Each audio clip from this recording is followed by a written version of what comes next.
اللہم صلی علی محمد وعلی آل محمد صلی اللہ علیہ وآلہ وسلم۔ میرے تمام دیکھنے والوں کو، میرے تمام سننے والوں کو السلام علیکم۔ آج کی مختصر سی ویڈیو میں ایک خاص ٹاپک پہ بات کی جائے گی، ایک خاص رشتے کو ڈسکس کروں گی، جو رشتہ تو بہت اہم ہے لیکن سوشل میڈیا کے جوکس نے، مختلف ویڈیوز نے اس رشتے کو بہت زیادہ پیچیدہ بنا دیا ہوا ہے۔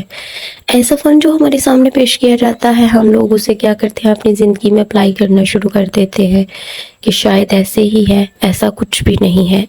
میاں بیوی کو اللہ تعالیٰ نے ایک دوسرے کا لباس بنایا، ایک دوسرے کا سکون بنایا، تسکین دیتے ہیں یہ ایک دوسرے کو۔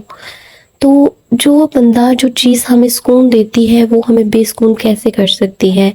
لیکن ڈیفرنٹ جوکس دیکھ دیکھ کے، ویڈیوز دیکھ دیکھ کے سوشل میڈیا کی، ہم لوگوں نے اس رشتے میں اتنے تنازعات، اتنی لڑائیاں لے آئے ہیں کہ یہی رشتہ آج ہمارے لیے بے سکونی کا سبب بنا ہوا ہے۔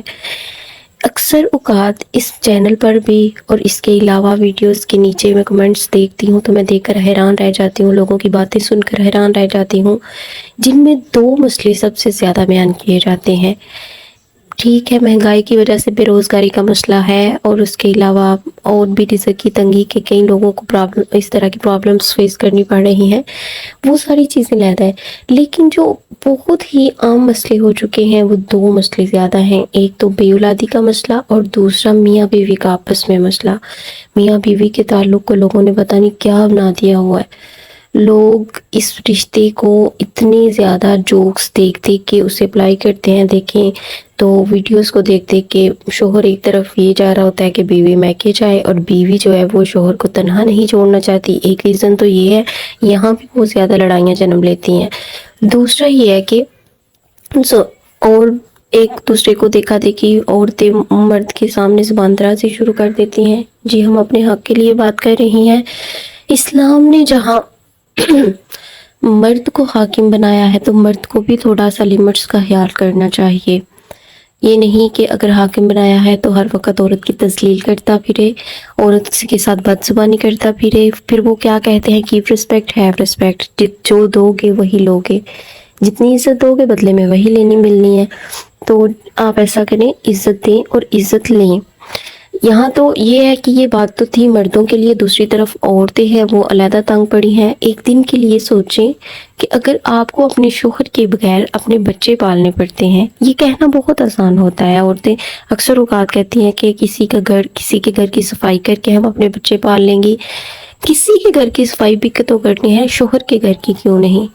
تھوڑا سا شوہر کو سمجھیں، ذرا اس بات پہ غور کریں کہ ایک شوہر ہی وہ ذات ہے جس نے آپ کو اور آپ کے بچوں کو سمیٹا ہوا ہے۔ پتہ نہیں اسے باہر کیا کیا فیس کرنا پڑتا ہے اپنے بیوی بچوں تک رزق پہنچانے کے لیے۔ تو اگر میں اسی طرح کے مسائل زیادہ ڈسکس کروں گی تو ویڈیو مزید لمبی ہوتی جائے گی۔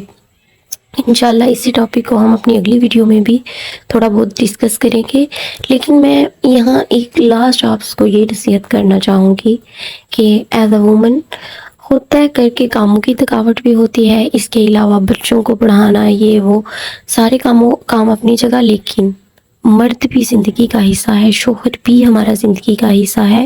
جو سب سے مین حصہ ہے، جو سب سے مین رول ہے آپ کی زندگی میں، وہ آپ کے شوہر کا ہے۔ اگر کسی کا شوہر غصے والا ہے تو آپ اسے پیار سے بدلنے کی کوشش کریں۔ کہتے ہیں کہ دو بندے جب بول رہے ہوتے ہیں تو پھر ہی تیسرے بندے کو پتہ چلتا ہے کہ یہ دو آپس میں بول رہے ہیں۔ اگر شوہر کو غصہ آیا تو بیوی تھوڑی دیر کے لیے چپ کر جائے تو یقیناً باہر کے لوگوں کو نہیں پتہ چلے گا، یہی پتہ چلے گا پتہ نہیں بچوں سے ایسے بول رہے تھے یا چلا کے بول رہے تھے۔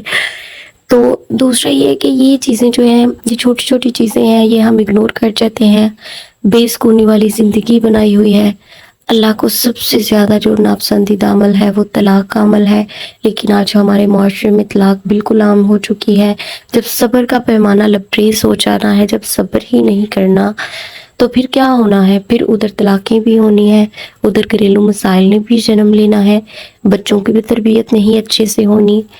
تو لہٰذا اپنے آپ پہ غور کریں، دوسروں کو بدلنے کی کوشش کرنے سے پہلے اپنے آپ کو بدلنے کی کوشش کریں۔